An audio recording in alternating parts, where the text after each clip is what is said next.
Hi, it's Jennifer with Astro Astrology. Welcome back to the channel.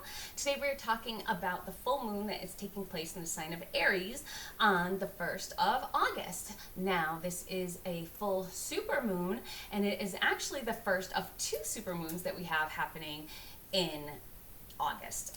One is on the 1st, and then the other is on the 30th. So what is a super moon and what makes it a super moon?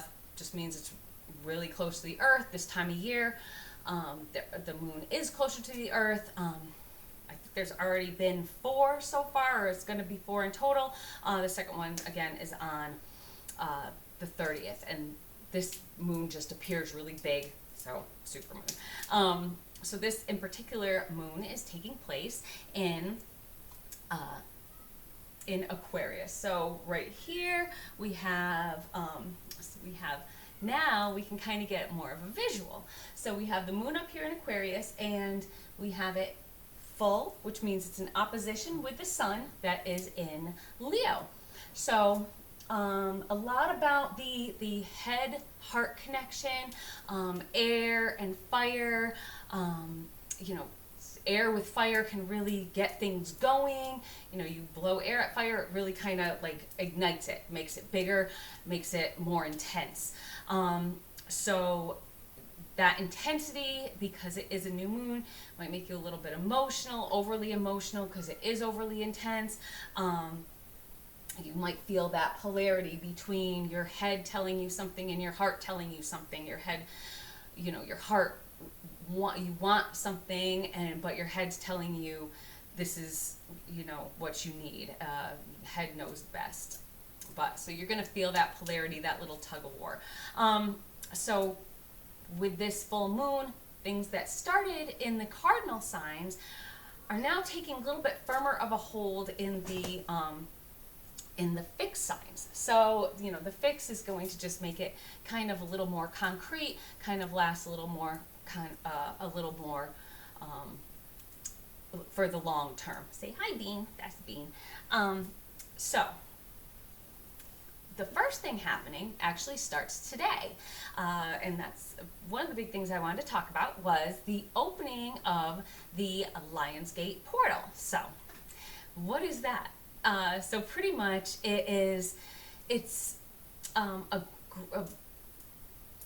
has to do with the number 8, which is a very, very important number in numerology.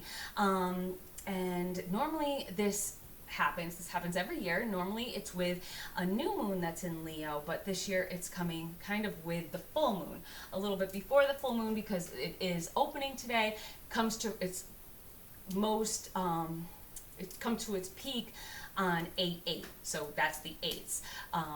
Think of the number 8. It's a really powerful number. You put 8 on its side, and it's pretty much the symbol for infinity, that never-ending line that just keeps going and going and going forever. This represents the galactic New Year. So it's associated with, good fortune, a great day for manifestation, for concentration, to really kind of focus, to kind of make your desires a reality, focus on what you want. So what makes this even a thing? So this is in the sky, and astronomy wise, it's the alignment of the sun in Leo with the earth, the fixed stars Sirius, and then Orion's belt are all in a line. Now, if you go outside and you want to see what this looks like, you're on one of them, so of course you're not going to see the earth, but you can look up and find Orion. If you're not familiar with what Orion looks like, it's one of my favorite constellations, always one I can pick out like that.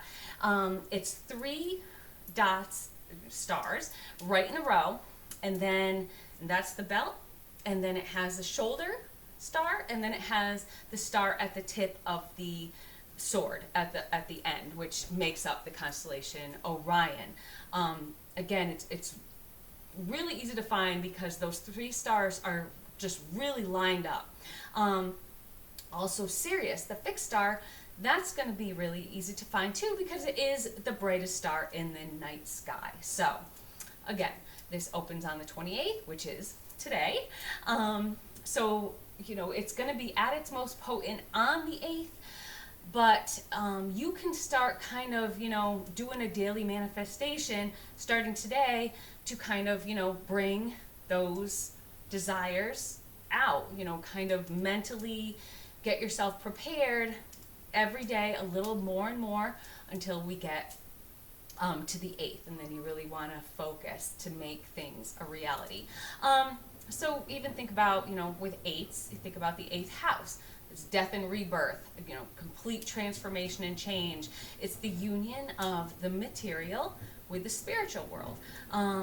Brings money, luck, abundance, helps you break loose of old patterns, old habits.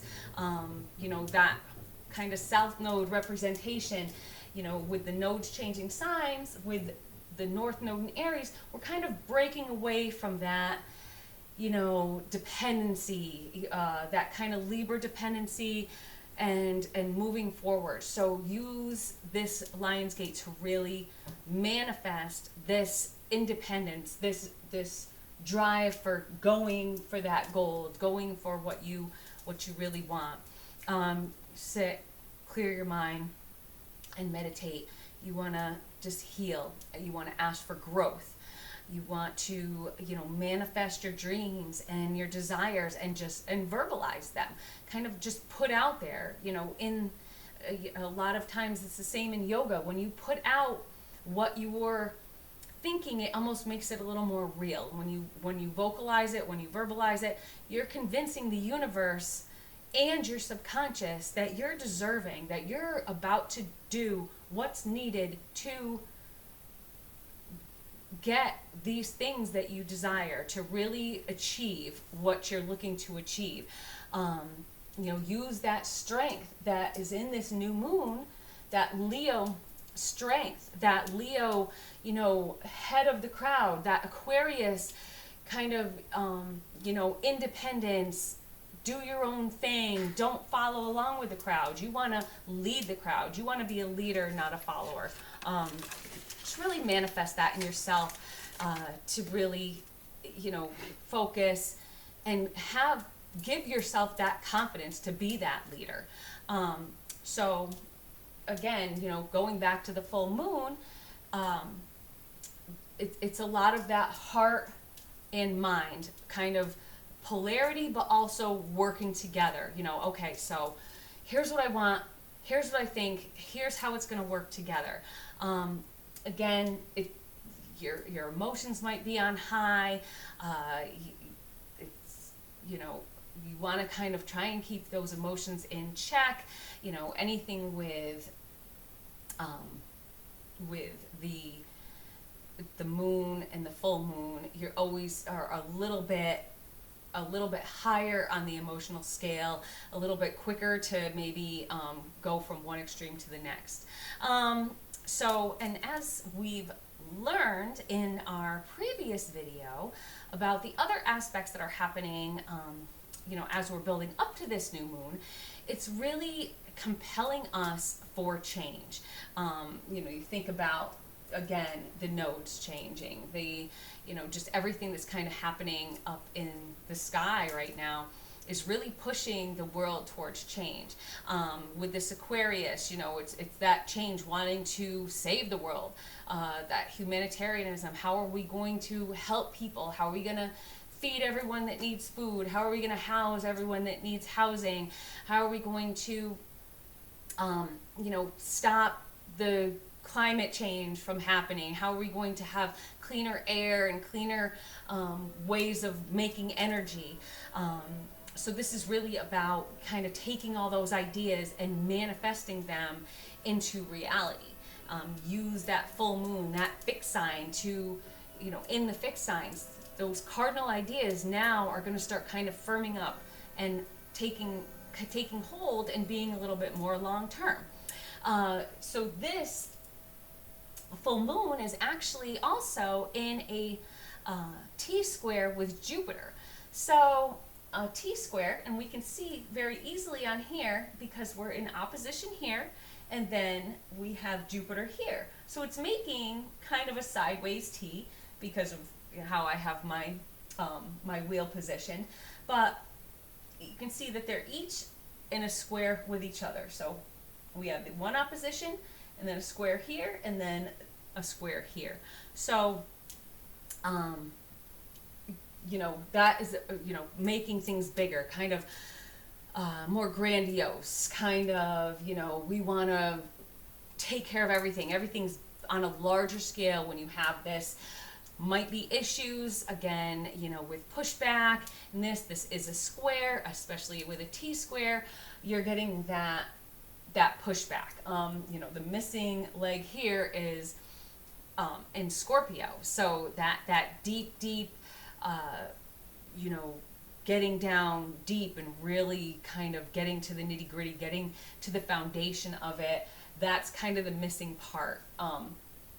So, you know, that's why, you know, we really need this logic to kind of, you know, put our ideas together, work together, and that way we can push forward. That way we can go for this North Node in Aries and push our ideas forward and really, you know, do the things that we need to do to create this change that seems just really needed in the world today, with just all the arguing and fighting and just, you know, the sadness that you see with, you know, the people that are homeless and, you know, that are just getting larger and larger counts.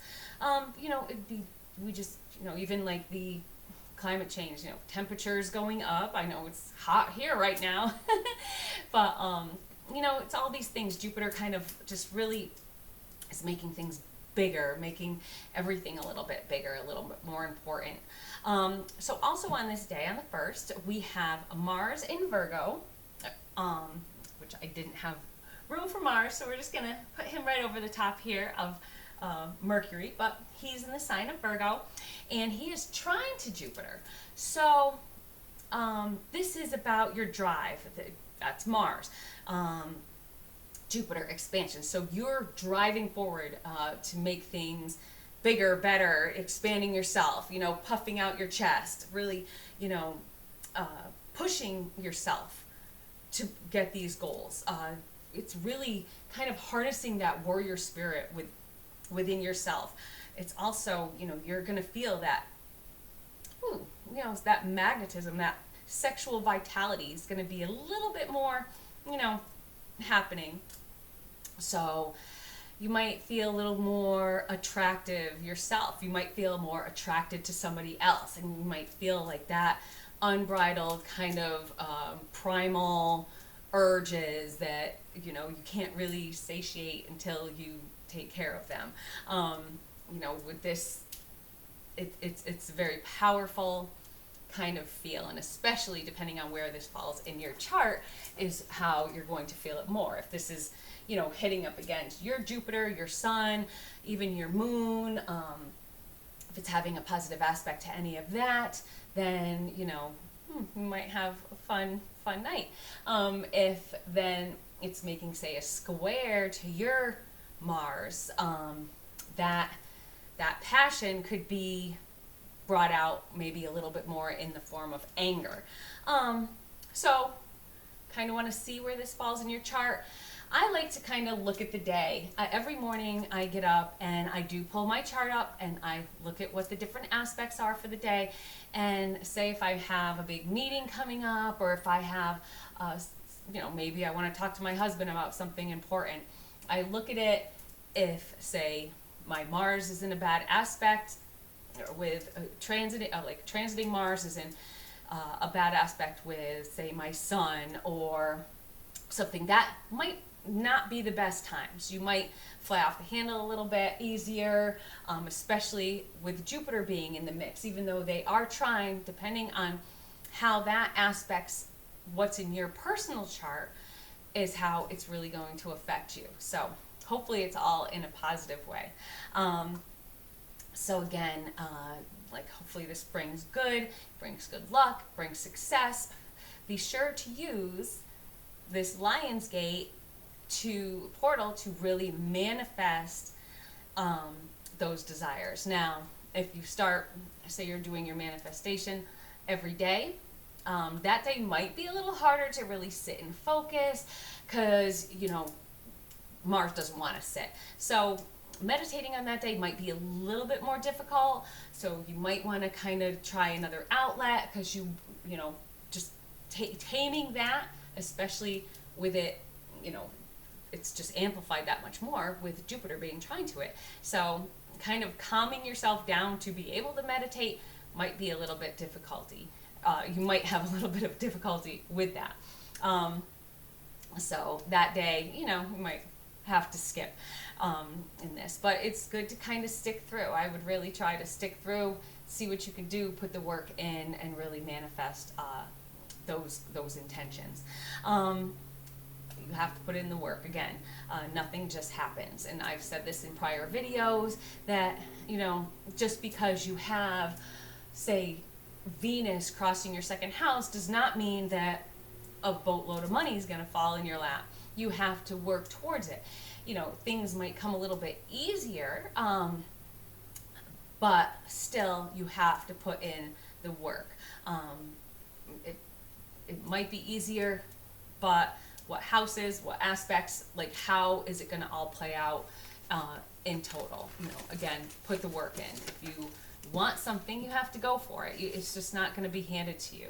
Nobody's just handed the, presidency, or no one's just handed,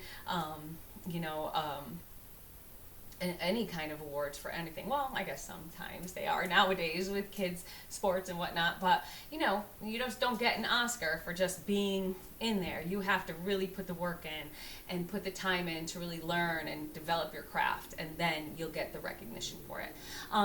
So also on this day, so much going on this day, we have Mercury in Virgo, so that's where that belongs, and that is in an opposition with Saturn in Pisces. So here we go. Opposition is always the polarity, and Virgo and Pisces are in a polarity, so those two, are just coming into that aspect. So Saturn is about maturity. Mercury is about kind of learning and information and knowledge. And so it's kind of the knowledge that you've learned over the years, kind of that, learning through life experience. With that being in opposition, you might have some trouble connecting. There might be a disconnect between yourself, if you are that mentor that's trying to kind of mentor somebody that's younger. There might be a little bit of a disconnect. Same if you're that younger person, that Mercury, thirsty for knowledge, and that older, more experienced, mature person is trying to explain it. It might not be the exact right time to kind of, have that real sit down. So say for instance, if you're a parent and your child is doing something that you just don't approve of. Maybe they're not trying as hard in school as they should be. Maybe they, skip class, and, you're trying to explain to them, I did this when I was young, and here's how this hurt me. Maybe I had to go to summer school. Maybe they're already in summer school. So, you have to excel because you don't want to stay back. Let me tell you, how doing these things affected me in my life so that you don't do the same patterns. Well, because this isn't an opposition, those kind of sit downs you might not want to do right away. Saturn's in retrograde, so again, it's about, kind of thinking back to the past, maybe to mentor somebody with your life experience. But again, because it's an opposition, there's going to be somewhat of a disconnect. Somewhat of, they might just not, just like, Mom, just leave me alone. You don't understand. It's different than when you were young. There's going to be that disconnect. So, because Mercury is a fast-moving planet, you can just wait till the next day. Have the talk in the morning. If you're planning on doing it at night, have it the next morning, and it should go a lot smoother. They should be more receptive. You should be explaining things a little bit easier to them, so that conversation will go a little bit smoother without that opposition, that like, you know, one saying to the other, and you don't want to have it be like a lecture, you want to have it be a conversation. So, you know, put that off a little bit and it'll all work out fine. So, this full moon in Aquarius, you know, kind of might help you see things a little more clearly. Things that, you know, you're maybe unsure about. Aquarius wants to make things better. So what have you learned, or what have you been working with, you know, with this last week's energy of all the other things going on in the sky, you know, that we learned from the previous video, which I'll put a link to in the description, just so you can kind of refresh. But what have you been working on? What kind of things that you can do to help have you been working on that's really kind of come to a head? Because now it's going to be about the waning cycle, where you use that knowledge, that Saturn, to kind of pass it along.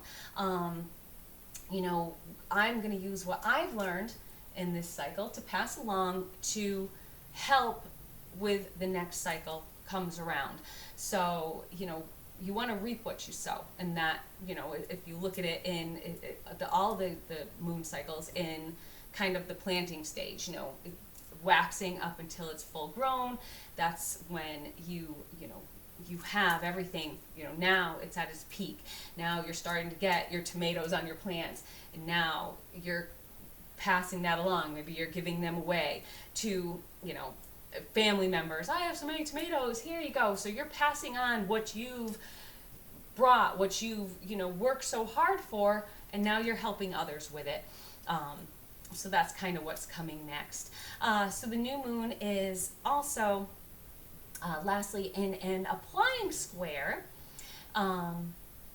with, well, we talked about that with Jupiter.